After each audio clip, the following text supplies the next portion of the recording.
Welcome back to another video on the Maths channel. It's your teacher Miss Lim here, and in this video we're going to be looking at conditional probability. So by the end of this lesson you'll be able to understand the notion of what conditional probability is, use the notation the probability of A given B, and the formula the probability of A given B is equal to the probability of A and B divided by the probability of B for conditional probability, and understand the notion of independence of event A from event B as defined by the probability of A given B is equal to the probability of A. So let's have a look at the first part of this lesson, the notion of conditional probability. Conditional probability is the probability of an event occurring given that another event has already occurred. On the left we have a Venn diagram of Year 7 activities for debating and robotics. And we can see that 55 people don't do either debating or robotics, 25 do debating only, 5 do both, 15 do robotics only. The probability that someone does debating given that they do robotics is, so because here the question says it's given that they do robotics, so out of all those who do robotics, how many do debating as well? So out of all of those that do robotics, well, we can see that 20 people do robotics, and out of the 25 of them do debating as well. Whereas here in the second part, we've got the probability that someone does robotics given that they do debating. So given that they do debating means out of all the ones that do debating, how many do robotics? So out of all of those that do debating, so in this case we've got out of 30 that do debating, only 5 do robotics. So we can simplify these. That's 1/6, that's 1/4. But let's have a look at the proper formula for conditional probability. So this is our formula. The probability of A given B is equal to the probability of A and B divided by the probability of B. So how I like to teach this, that line tells us what's given. This here, whatever's the second one, whatever's given, that goes in the denominator, and the probability of both events of A and B, that goes in the numerator. So let's have a look at an example. A card is drawn from a normal deck of 52 cards. Find the probability that it is a 9, 10, Jack or Queen if nothing more is known. So out of the 52 cards, so the probability that it's a 9, 10, Jack or Queen, well, we know that there's 52 cards in total. And how many are 9, 10s, Jacks or Queens? 16 of them. We can simplify that to 4 out of 13.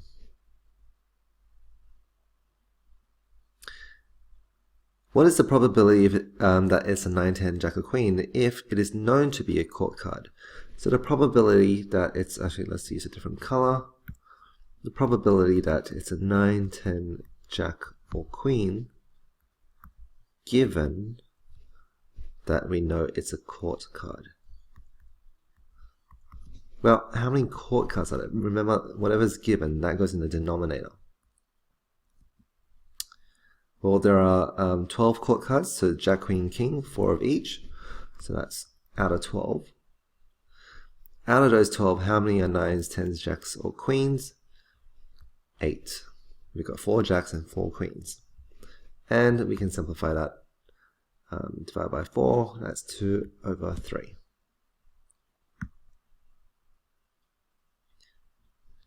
What's the probability that we've got a 9, 10, Jack or Queen given, because it's known, that it's an 8 or a 10? So this goes in the denominator. How many 8s or 10s are there? There are 4 of each, so out of 8. How many of these are 9, 10, Jack or Queen? How many of these 8 cards are 9, 10, Jack or Queen? just the tens. That's 4 of them. So that's half.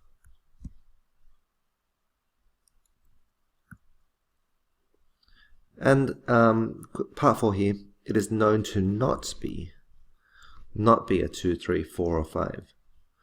So if we want to find a probability that is a 9, 10, Jack, or Queen, given that it's not 2, 3, 4, or 5. What's that equal to? Well, this is what's given, so we need to put that in a denominator. How many are not 2, 3, 4, or 5? Well, there's 4 of each of these, so that's 16.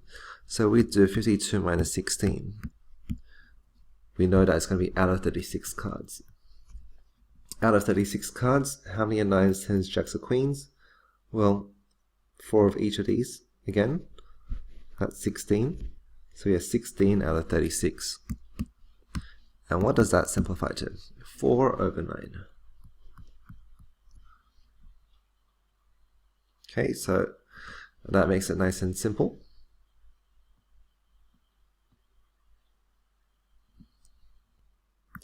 Okay, question B. In a certain population, 35% of people have blue eyes, 15% have blonde hair, and 10% have blue eyes and blonde hair.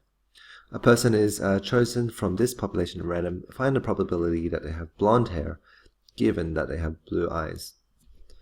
So, probability that they have blonde hair, given that they have blue eyes. So this goes in the denominator. What percentage of them have blue eyes?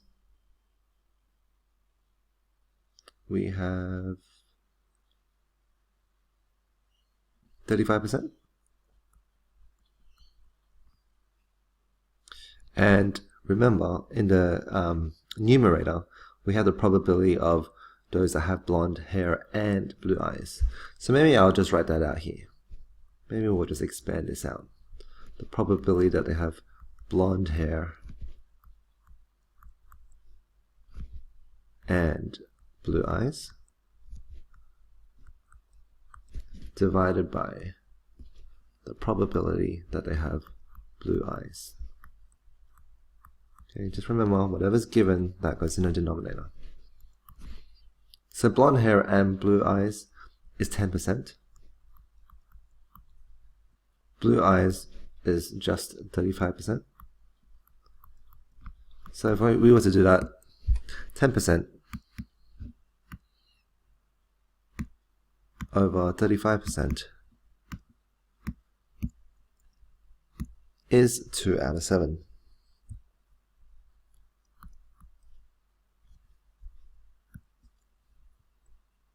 Find the probability that they have blue eyes given they have blonde hair. So the probability that they have blue eyes given that they have blonde hair. Well, we know that's the probability of blue eyes and blonde hair. But this time, we're going to divide by the probability that they have blonde hair. Okay, whatever's given goes in the denominator. So the probability that they have blue eyes and blonde hair, that's 10%. And the probability that they have blonde hair is 15%. So if we were to do 10% and divide it by 15%, we will get 2/3.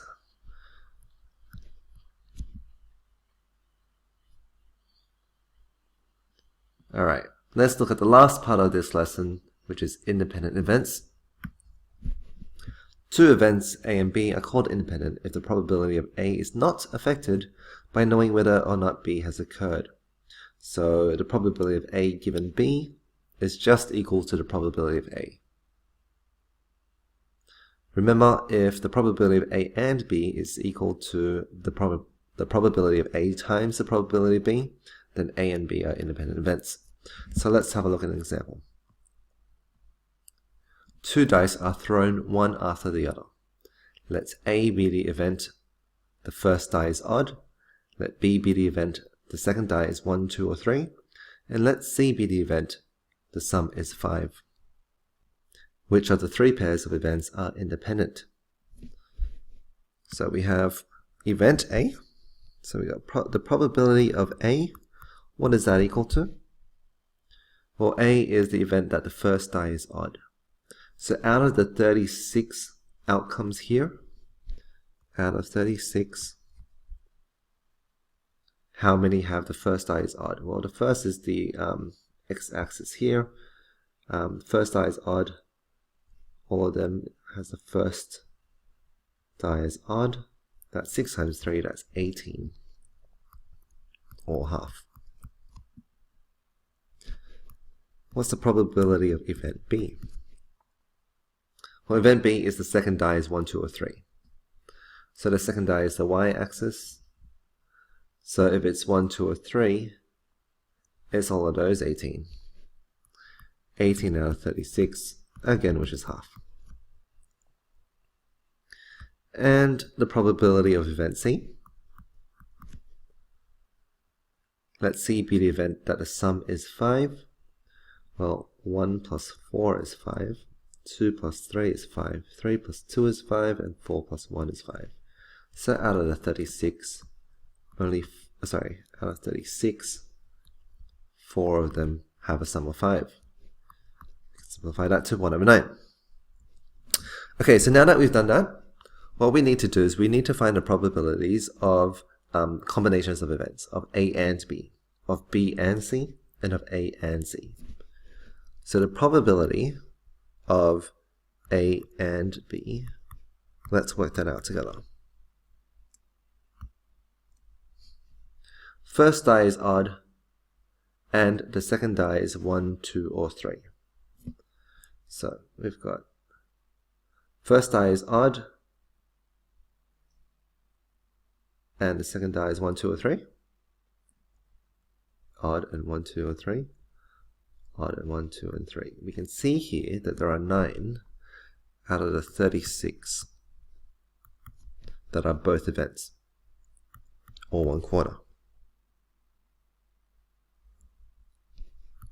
What about the probability of B and C?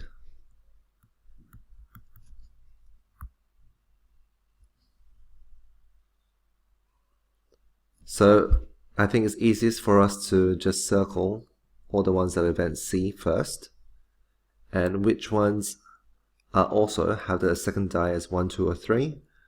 Just these 3. So not that one, because that one, the second die is a 4. So out of 36, we can see that only 3 of them satisfy both. That gives us 1 out of 12. And we need to find the probability of A and C. Again, easiest to do just C first and then see which ones match event A. So event A says the first die is odd. Yep, that one has the first die as 1. This one doesn't. That die is even. This one does. This one doesn't. So we can see 2 out of 36, or 1 out of 18, satisfy these conditions. Okay. Now that we've done that, we actually need to see whether the events are independent or not. Whether A is independent of B, whether B is independent of C, and whether A is independent of C. To do that, we need to use our multiplication law. We need to multiply the probabilities of each individual event. And if it equals to the probability of A and B, or B and C, or A and C, then we know those two events are independent. If they don't equal to that, they are not independent. So let's test. Probability of A times the probability of B is half times half. Half times half. That equals to 1/4. Now we can see here, since the probability of A and B equals 1/4 as well, you can see that over here, A and B are independent.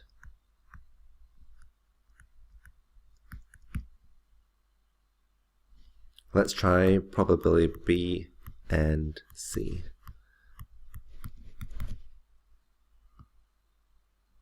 Well, the probability of B is half. The probability of C is 1/9. That gives us 1/18. Oh, well, we can see here that the probability of B and C is meant to be 1/12. So, since probability of B times the probability of C is not equal to the probability of B and C, B and C are not independent.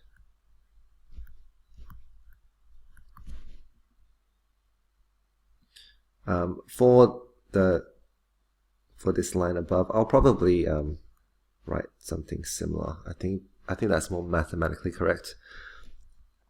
I'm going to write here, since the probability of A times the probability of B is equal to the probability of A and B,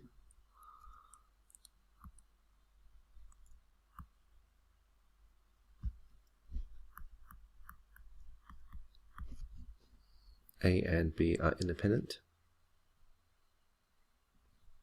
And for that last one, probability of A times the probability of C. A is half, C is 1/9.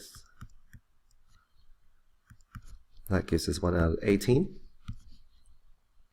And we can see here that the probability of A and C is also 1/18.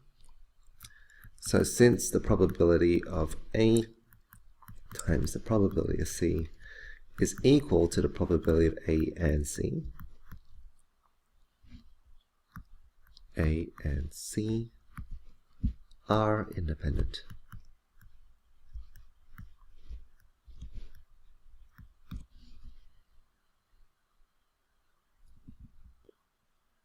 So I hope you found this video helpful. You should know how to understand the notion of conditional probability and actually use a notation of probability of A given B, and use that to solve probability problems, as well as understand the notion of independence of event A from event B. Thanks.